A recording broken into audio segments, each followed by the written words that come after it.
Indeed, it's your girl Caekira and I'm back with Drinking Journey. Please like, share, comment and don't forget to subscribe to my YouTube channel. Lifestyle 1. Okay, now let's begin. First of all, I'm hoping you're not expecting me to come here and talk about the pros and cons of alcohol. After all, you all can Google that. I'm here to give you hands-on experience. Lifestyle 1. So guys, I grew up in the Caribbean in the age where we mostly drank teas for breakfast and of course for dinner. At the age of 60, I was introduced to coffee in an attempt to aid my studies the night before my exam. So this is me the next morning. I made it to the math exam, wrote my name on the paper, and the rest was history. So now you have an understanding of why I stayed away from coffee in the first place, right? Oh boy, my next encounter. My next encounter was, of course, introduction to alcohol. And boy, I seemed like it was customary. School was done and I was ready to party like a rock star. But the thing about it is, I never really liked the taste of alcohol. Except, of course, for sweet wine.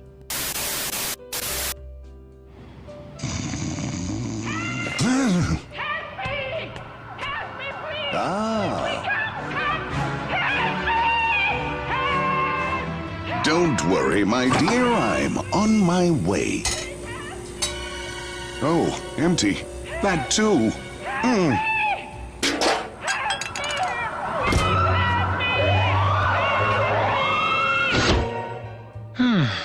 No Red Bull, no wings. Soon it was back to school, community college, and my first Red Bull. So I started drinking one a day to aid my study, but I became addicted and I started drinking it religiously every time I needed to focus and study late at night. I started drinking Red Bull. And sadly, that was every day except for a Friday night. In times like these, I would just say amen to Friday, amen to the Sabbath, right? So during my addiction, what I did is I tried really hard. I kept my water intake very high because I knew how damaging Red Bull was to the body. I knew how damaging it was to the body, so I tried to keep my water intake really high. That lasted throughout undergrad, and I started getting really frightened because I almost could not do anything without a Red Bull. So that started to build up some fear inside of me. Yeah, so it was two things for me. I was always either on a high on Red Bull or on the backlash from when it wears off. And that was my current state. That was my state at the time. So you can just go with the assumption based on what you heard. My very first attempt at quitting was almost impossible. That did not go well at all. What I started doing is I started drinking Red Bull and coffee simultaneously. Ask me why. And that was because I was told that coffee was less damaging, right? So as a result, I started drinking more coffee and I tried to drink less Red Bull. The coffee was less effective, but it still helped me. After all, I really could not go on my own strength at all. Well, so I used to think. So there I am, choosing between the two devils. is coffee or Red Bull, coffee, Red Bull interchanging, right? After a while, I even started to try teas in between there, until I read that teas were really meant for healing, and I tried to limit the amount of time I would use teas. But of course, you would think the teas would be better than the Red Bull or the coffee, right? So I would interchange as well, using teas instead of the Red Bull or the coffee. I started feeling like a mess, and that is when I felt like I was convicted and I really needed to change. And by change, I meant bye to alcohol, Red Bull, and yes, coffee. It took a lot of willpower and prayer, although it felt useless, because I would drink a Red Bull like right after praying, and I would feel like I'm making a mockery. I mean, like, just after getting off your knees and asking God for the strength for you to, rely on Him and stuff, then I would go and start to do work, and then when I get really tired, I would have the Red Bull in the fridge, and then I would go and pull that same Red Bull and just drink it, and then I would feel like I'm just making a mockery. But despite that, I never stopped trying, right? I continued trying. I tried to the point where I started punishing myself by drinking 8 glasses of water after every Red Bull. So it doesn't matter whether I would be thirsty or not.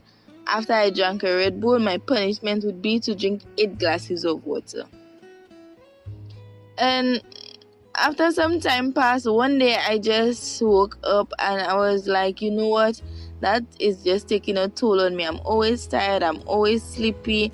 I always need extra strength, extra something from somewhere to get me going throughout the day. And I'm like, I should be able to live on my own strength, or at least rely on God, So that day, I just took all of me and I just went cold turkey.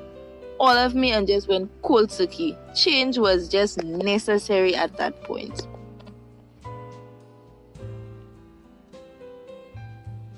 And if you're guessing, you guess right. The easiest for me to get away with at that point was alcohol. It was absolutely no pressure for me. You see, the thing about it is I hated the taste anyway, so it was very easy. However, the issue developed when I was fearful to tell my friends and family members about the change. So it's like, yeah, I had changed, I stopped drinking it and stuff, but then now to tell them that, you know what, Caekira no longer drinks alcohol.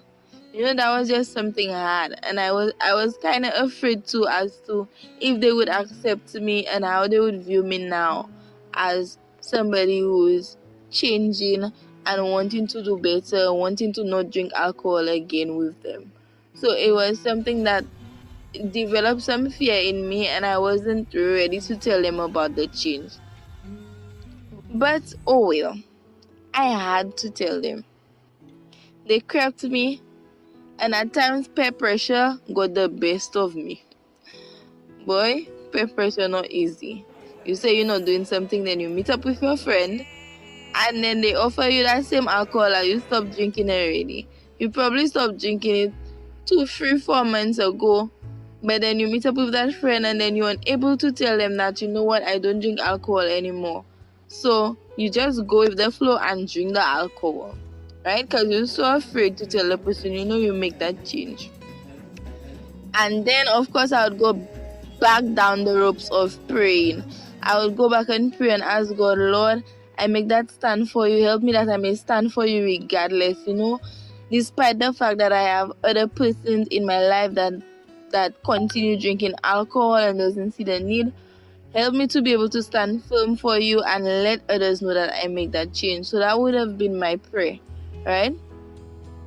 Then eventually I realized it was still happening like a one-off.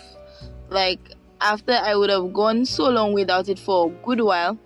And then After that, I would come right back to the same thing. So what I did is that I started to stay away from persuasive persons. You know, you would have some very persuasive persons in your life. I started staying away from them.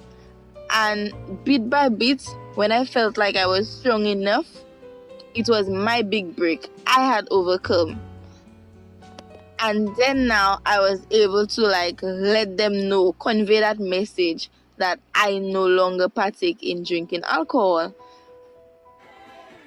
And honestly, it felt like, being true to yourself is just the best feeling.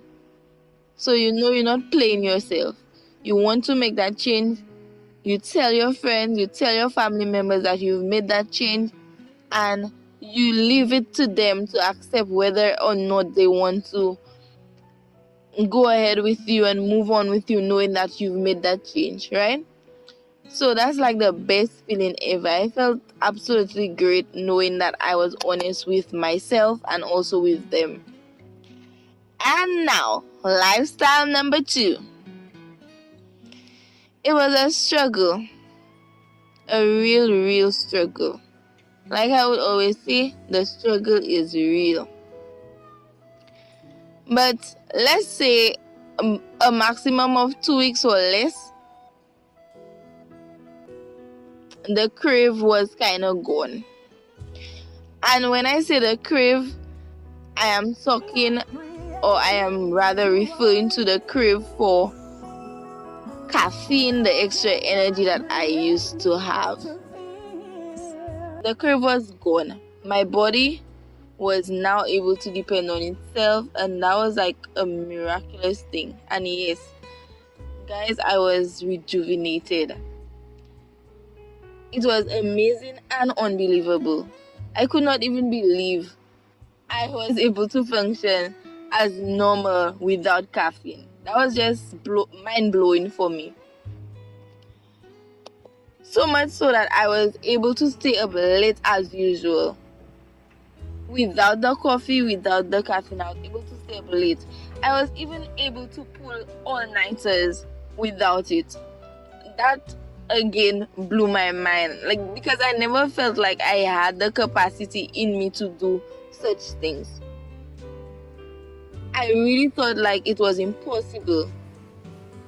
So it felt like a miracle. I was no longer sleepy and drained. Then of course I started thinking, what can I do with this new energy? Yep. And guess what happens now when I go out dining? You guess right. No more Moscato. I get to shout out Virgin Colada, Virgin Mojito on ice. And how could I forget my coconut water full of electrolytes? Hashtag soft drink got to go. The benefits of lifestyle number 2 are tremendous, and I'm still currently reaping, and you will see how in my next video on natural journey. So guys, stay tuned, and thank you for watching. Up next, natural journey, hands-on experience. Quick tip: do not drink and eat. Drink first, eat an hour after, or vice versa. Peace.